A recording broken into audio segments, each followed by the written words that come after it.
mo bójú wáyé o ayé ṣá málámálá mo máa bójú wọ̀run òkùnkùn. àwọn calculation tí àwọn kọlọ̀ràn sí ọ̀rẹ́ òjijì yìí ọmọ wa wọn ni pé bí bàbá òun bá dàgbàdàgbà tó dògbú tó lọ bí àgbáre bí wọn bá fẹ́ dádé ní Jebba yóò lè jẹ́ Aláàfin ní ọ̀wà adéládé. ẹja wa wo òdì kejì ìròyìn tó jáde. Group condemns criticism of Alaafin's visit to Yorùbá communities in Kwara. The Southwest Security Stakeholders Group SSSG ní tí máa ń bí mi nù ni pé àwọn ẹgbẹ́ ìranù kan ẹgbẹ́ra dáadáa kan ó kàn déédéé kóra wọn jọ nínú yàrá kan wọ́n sì sọ pé àwọn represent the whole Yorùbá people táwọn ò dẹ̀ mọ̀ wọn. káàárọ̀ òjíire a kú déédéé àsìkò yìí mo kí wa pé a kú bójú ọjọ́ yìí ti rí ẹbí mo ti máa ń gbà ládùúrà tí mo sì máa ń sọ wípé dídùn lọ́sàn tó ń bẹ lókè yóò sọ fún gbogbo wa lágbára lọ́wọ́ Ọlọ́run ọba tó nílẹ̀ tó ní òkè tó ní ọ̀sà tó ní òkun tó ní gbogbo ayé tó sì tó ní ọ̀run.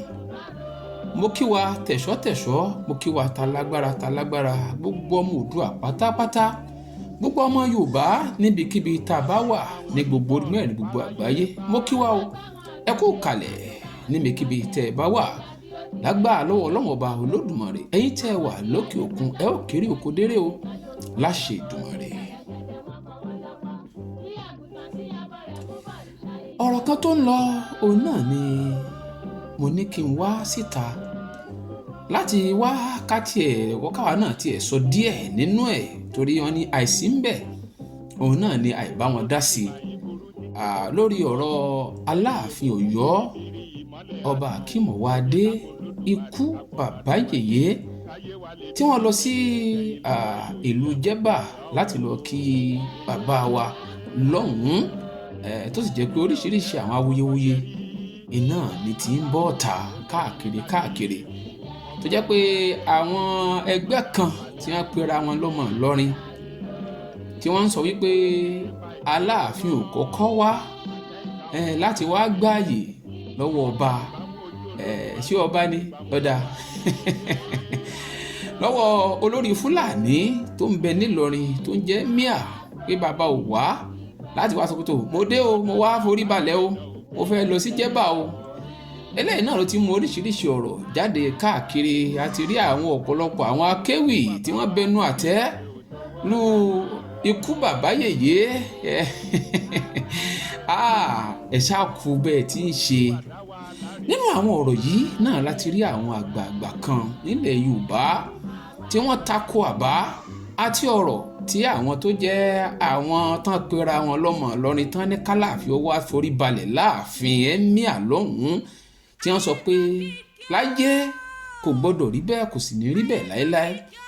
lára àwọn tí wọ́n tako àbá yìí táwọn náà ti fọ̀rọ̀ síta òun náà ni mo ti rí ọ̀gá mi dáadáa Túnjí Ọ̀ládẹ̀jọ táwọn náà tún gbé ọ̀rọ̀ kan jáde ibi tí wọ́n ti ń sọ wípé kí ló dé ká má rí a gbọ́dọ̀ fojú ọlá a gbọ́dọ̀ fi gbolẹ̀ bẹ́ẹ̀ náà la gbọ́dọ̀ sọ wípé torí báyé ṣe da yóò ṣèlú ká wá sọ pé bòńtà Láàfin ti jẹ́ nílẹ̀ Káàárọ̀ Òjíire ní gbogbo ibi tí ìran Yorùbá tí wọ́n wà káàkiri gbogbo àgbáyé àwọn náà ti sọ oríṣiríṣi ọ̀rọ̀ nípa ọ̀rọ̀ yìí oríṣiríṣi àwọn nǹkan òun náà ni mo bá pàdé lẹ́yìn eléyìí mo wá bá nǹkan kan pàdé lórí ayélujára níbi tí oníròyìn kan sọ̀rọ̀sọ̀rọ̀ kan tí wọ́n ti ń fi ọ̀rọ̀ wá Ààrẹ Ọ̀nà Kakanfò ilẹ̀ Yorùbá lẹ́nu wò Ààrẹ Ọ̀nà Kakanfò gbogbo ilẹ̀ Oòduà ilẹ̀ Yorùbá ní tilé toko Ìbà Gani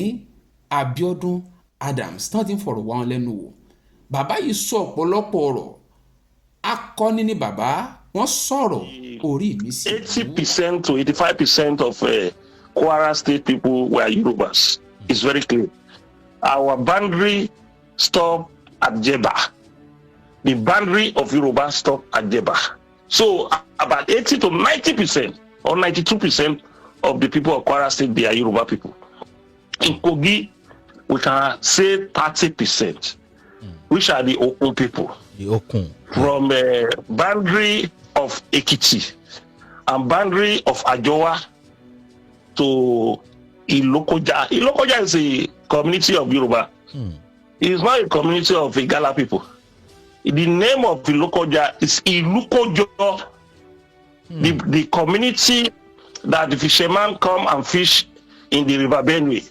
When they fish in the river Benue, they will now stay to sell their fish in that place.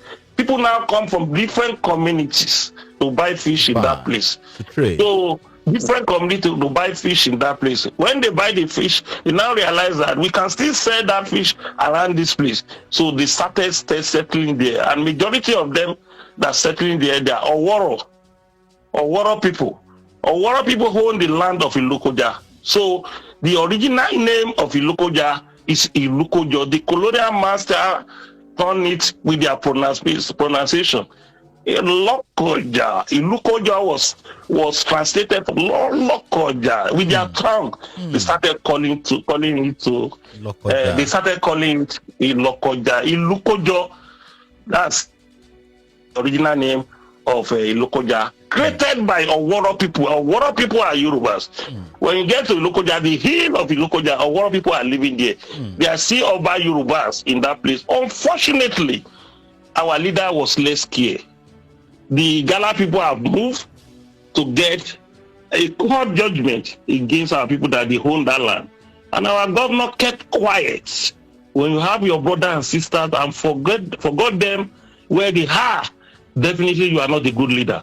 And what is happening to our Obas in Kwara, when you see the salary some of Yoruba Obas is getting in Kwara State, you'll be crying for them. When an Oba in Kwara State Yorubas are collecting 25,000, 30,000, an Oba. So when I saw that situation, I always feel bad. The Jebba Oba, they have stopped the salary of Jebba Oba, the Oba of Jebba. For the past 15 years, they couldn't give that Oba salary because the Oba claimed that this land is Yoruba land, it's not Fulani land. And the Emir of Lorry inflamed the state governor that they should stop his salary. They have taken him to court to change that to the Fulanis too, but the Oba was all the case they are taking the court, they always won. And the government of Kwara State refused to pay the salary of that Oba.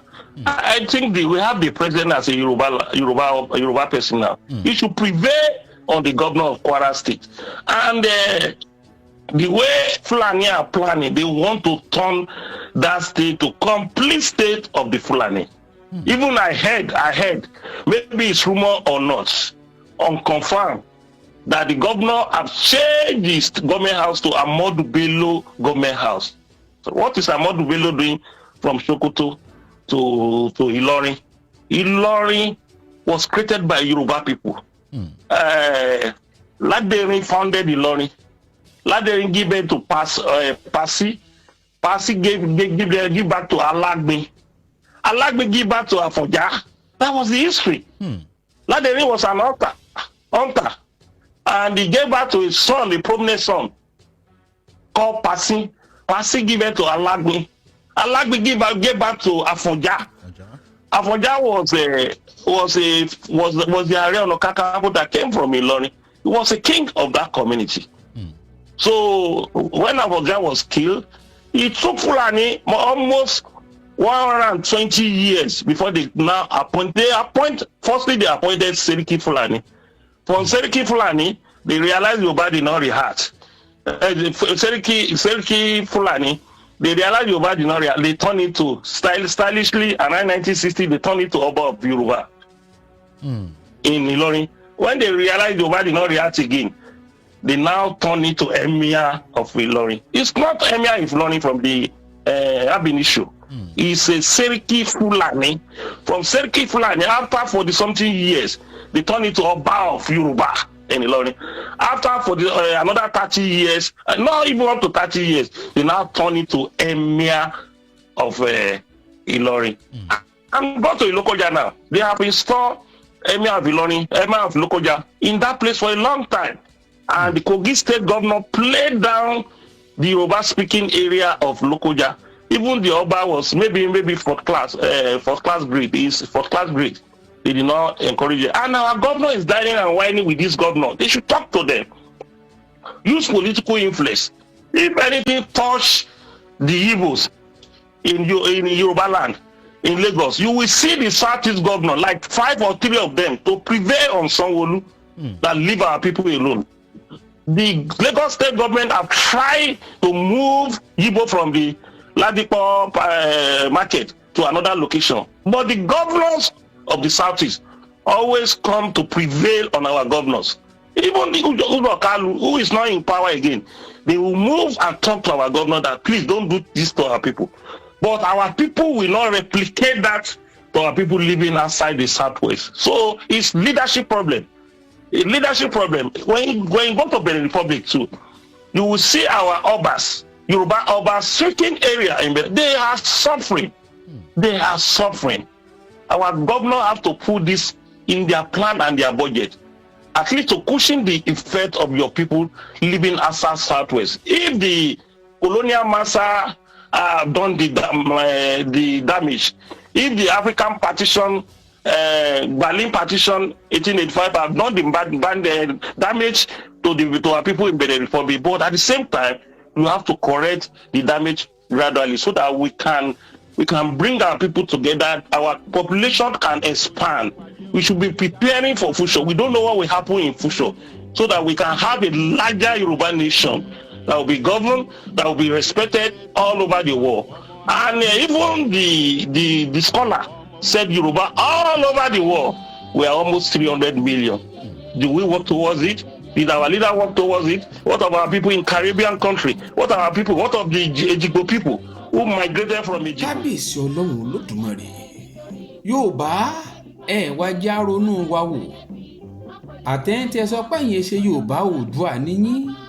Ó dáa, ẹja sọ pé ẹ̀yin ọmọ Oòduà náà wá ronú yín wò. Ẹja ronú wa wò, ẹja rorí wò. Àti ìrònú àti ìròrí, ẹja kó gbogbo ẹ̀ papọ̀. Ká wá sọ́dẹ̀yọ kan, ká wá ṣiṣẹ́ lórí rẹ̀. Tó bá jẹ́ pé bí àwọn akéwì tí wọ́n ń sọ̀rọ̀ tako Aláàfin Ọ̀yọ́ tí wọ́n bọ́ sórí ayélujára, àwọn bíi Kúnlé Ológun Dúdú, àwọn bíi Awíkonko, tó yẹ pé bí wọ́n ṣe ń sọ̀rọ̀ tako Aláàfin Ọ̀yọ́, Awíkonko tiẹ̀ tún sọ̀rọ̀ kan lẹ́nujọ́ mẹ́ta yìí nípa bí Aláàfin tún ṣe lọ sílùú Jebba. Came Owade 1 to Yoruba communities in Shao and Jebba, Moro local government area, Kwara State. Of over 14 security groups across the Southwest region, tẹ́ bá jẹ́ security groups tí wọ́n sì ń jiyàn gbé ní Kwara State, tí security group mẹ́rìnlá tẹ́ẹ̀dẹ̀rí nǹkan kan ṣe sí ẹ get out now. Ẹ lọ wá bí jókòó sí security groups kì í gùdù lórí write up. Inú action láti mọ security group kì í ṣe nínú write up. So you are not representing us, you are representing your family. Daddy Alaafin's visit is a legitimate cultural engagement with communities historically linked to the old Oyo Empire, reflecting deep ancestral ties that predate current administrative boundaries. Ìyẹn ti túmọ̀ sí pé àwọn ẹgbẹ́ yìí pátápátá ọmọ Ọ̀yọ́ ni wọ́n. The group noted that the Shao and Jebba people migrated from the original. Ọ̀yọ́ ni mo tan náà wọ̀rọ̀ o. Ẹ tí ì mọ mẹ̀mẹ̀ àtẹ̀mí àtẹ̀yìn àjọ náà tán bí owó. Tó bá jẹ́ wípé bí wọ́n ṣe ń sọ̀rọ̀ ni wọ́n ṣe bọ́ síta láti sọ̀rọ̀ ọ̀rọ̀ èyí tí Ààrẹ Ọ̀nà Kakanfò ilẹ̀ Yorùbá yìí sọ nípa Jebba, ìtàn Jebba àti bí wọ́n ṣe ń fìyà jẹ àwọn ọba ilẹ̀ Yorùbá tí wọ́n wà ní Kwara àti Kogi, ó ṣeé ṣe kó jẹ́ wípé ìrìn àjò ran Yorùbá kò ti kọjá báyìí. Gbogbo ìgbà lèmi fi máa ń sọ wípé àwọn ọmọ Yorùbá ẹja parapọ̀ kádẹyọ kan, ẹja fọ̀rọ̀ èmi jọ èmi ò jọ ẹja fìlẹ̀. Ẹ̀yin tẹ́ ẹ jẹ́ blọ́gà náà, ẹ̀yin náà ṣe jẹ́ ká ṣiṣẹ́ lórí bí ìran wa ó ṣe dáa, nítorí pé àríkà ń bá bá àrègún. Gbogbo ń tá a bá ṣe láyé yìí ọ̀rọ̀ tàn ní ó dìbò bá di lọ́la. Gbẹ̀ngà Adébóyè ti dẹni ilẹ̀ lónìí. Gbẹ̀ngà Adébóyè kú ni o, iṣẹ́ rẹ̀ ò kú. Gbẹ̀ngà Adébóyè kú ni o. Ọ̀pọ̀lọpọ̀ àwọn tó ṣe sílẹ̀ kò kú. Tẹ́yìn náà bá parí iṣẹ́ yín, ṣé báyé ṣe ń sọ nípa Gbẹ̀ngà Adébóyè wọ́n ṣe máa sọ nípa yín. Gbogbo ẹ̀yin blọ́gà tẹ̀yin sọ̀rọ̀sọ̀rọ̀ yín kéwìkéwì ilẹ̀ Yorùbá, ẹ̀já dúró lórí ọ̀rọ̀ pé à ń bára wa jà. Àwọn kan ní Yorùbá, àwọn kan lóòdùà, àwọn kan tọ̀ ní àwọn kan ta Láàfin. Ẹ̀já pàtì, ẹ̀já jọ mójútó wàhálà tó dé bá ìran Yorùbá yìí ọ̀pọ̀lọpọ̀ ọgbà lẹ ti sọ tẹ́lẹ̀tẹ́lẹ̀ wípé Ààrẹ Ọ̀nà Kakanfò ààrẹ orí social media ni ààrẹ alágbádá ni kò sí nǹkan tó lè ṣe wọ́n ń pa ọmọ Yorùbá kò rọ̀rọ̀ sọ Ààrẹ Ọ̀nà Kakanfò gbégbèsè báyìí lẹ́yìn ìgbà tí Aláàfin Ọ̀yọ́ tí wọ́n sọ̀rọ̀ ṣùgbọ́n síbẹ̀síbẹ̀ àti èrí kankan nínú ẹ̀yin blọ́gà yìí láti sọ̀rọ̀ gbé iṣẹ́ tí Ààrẹ Ọ̀nà Kakanfò ń ṣe lọ́wọ́lọ́wọ́ báyìí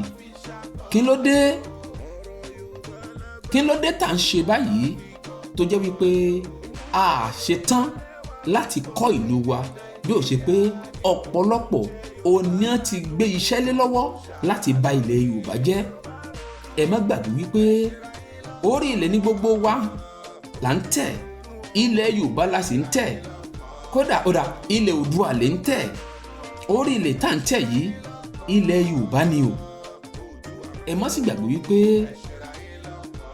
ilẹ̀ a máa mẹ́rin tó bá dalẹ̀ o ẹ má dalẹ̀ Yorùbá àtẹ̀yìn àgbààgbà olóṣèlú ẹ má dalẹ̀ Yorùbá ìyà tí ń jẹ àwọn ìran Yorùbá tó ń bẹ nílọrin ọjọ́ ti pẹ́ ohun tójú àwọn ọmọ Yorùbá tí ń bẹ ní Kwara àti Kogi ń rí kìí ṣe kékeré tó bá jẹ́ wípé ìgbésẹ̀ tí Ààrẹ Ọ̀nà Kakanfò ilẹ̀ Yorùbá gbé nígbà náà nígbà ayé Ààrẹ Ọbásanjọ́ ààrẹ àná tó bá jẹ́ wípé a bá rí àwọn tó ṣùgbà Ààrẹ Ọ̀nà Kakanfò ńgbà náà kó tó di ààrẹ ó ṣeé ṣe kí ìyà tó ń jẹ ìran Yorùbá lónìí ní Kwara àti Kogi kó má jẹ wọ́n mọ́ wọ́n ń pa Yorùbá ní Kwara wọ́n ń pa wọ́n ń Kogi gbogbo ẹ̀yin sọ̀rọ̀sọ̀rọ̀ yìí ẹ̀ sì sọ̀rọ̀ láti tako gómìnà Kwara àti gómìnà Kogi àtàwọn tó wà ńbẹ̀ tí wọ́n ń ṣèjọba tí wọ́n sọra wọn dọmọ nílẹ̀ gbogbo alátìgbọ́nú ọ̀rọ̀ Ààrẹ Ọ̀nà Kakanfò bí ìtàn Jebba bó ṣe jẹ́ bí ìtàn Lọ́kọ́jà bó ṣe jẹ́ gbogbo alátìgbọ́ àríṣèláríkà àríkà bàbá àrègún gbogbo ń tá a bá ṣe lónìí ọ̀rọ̀ ìtàn ni o bó bá di lọ́la tẹlifíṣàn Yorùbá òun náà lẹ ti ń gbọ́ wa tí ẹ ti ń wò wá kétékété ẹ dákun ẹ jẹ́ kí ọ̀rọ̀ mi yìí kó tẹ ọwọ́ gbogbo àwọn tó jẹ́ àwọn àgbààgbà Yorùbá pàtàkì jùlọ nípínlẹ̀ Kwara àti ní Kogi ẹ dìde gbogbo ẹ̀yin ọba Yorùbá tó ń bẹ ní Kwara pátápátá ẹ̀yin tẹ̀ ń bẹ ń Kogi tó yẹ kẹ́ ẹ ti parapọ̀ kẹ́ ẹ jà fún bàbá tó jẹ́ ọba Jebba láti kan bí ọdún 15 sẹ́yìn tí wọ́n ti ń fìyà jẹ ọba yìí nítorí pé ó sọ wípé àní Yorùbá lòun ilẹ̀ Yorùbá lòun wà orí Yorùbá lòun jọba lé lórí tí àwọn Fúlàní sì fi ìyà jẹ tó bá jẹ́ wípé gbogbo ẹ̀yin ọba yìí ẹ bá ti parapọ̀ ní ó ṣeé ṣe kí bàbá yìí ó ti bọ́ lọ́wọ́ ìyà ṣùgbọ́n bàbá ẹ wo mo gbà fún yín bẹ́ẹ̀yìn ò bá rí yín Olódùmarè rí yín o àtẹ̀yìn àti àrọ́mọdọ́mọ yín orúkọ yín ò ní kóònù ọ̀tọ̀ fún rere wípé ẹ gbàbọ̀dè tìran Yorùbá Aláàfin Ọ̀yọ́ ẹ gbìyànjú kẹ́ ẹ ṣe ètò láti parí ìjà tó ń bẹ láàrin gbogbo àwọn tó jẹ́ àwọn jagunjagun ilẹ̀ Yorùbá àwọn dùkù kọ̀ọ̀kan tó sì wà láàrin àwọn OPC tó kù àti àwọn OPC ààrẹ gẹ́gẹ́ bí àwọn nǹkan tá à ń gbọ́ àti àwọn jagunjagun tó kù ilẹ̀ Yorùbá ẹ gbìyànjú láti pe ìpàdé parí gbogbo àwọ̀ tó bá ń bẹ láàrin wọn kí wọ́n fọwọ́sowọ́pọ̀ láti já ogun àìsí ààbò tó dojúkọ ìran Yorùbá lásìkò tá a wà yìí láti Èkó arómisálẹ̀ gbẹlẹ̀gbẹ́ tó fi dé Jebba kí àlàáfíà kó lè bá jọba nílẹ̀ Káàárọ̀ Oòjíire àríṣèláríkà àríkà bàbá àrègún Yorùbá ẹja rorí wa wo yóò yẹ wá kò ní yẹ lẹ̀ láṣẹ Èdùmàrè bàbá wa Bọ́lá Ahmed Tinubu ìran Yorùbá ń wò yín ayé ń wò yín ẹnìkan ṣe lánàá tó jẹ́ ọmọ Yorùbá gbogbo ohun tó ṣe tí ò fi ran Yorùbá lọ́wọ́ ayé ń sọ lónìí wọn ó sì máa sọ títí ayérayé ni kí la yóò sọ nípa tiyín nígbà táyé wà nípò agbára nípa ìran Yorùbá. Ọmọ Oòduà má ṣe dalẹ̀ Oòduà ó pẹ́ bóyá níṣẹ́ lẹ sọ máa ké. kẹlọ rántí kò sáṣepé àṣepamọ́ ló wà.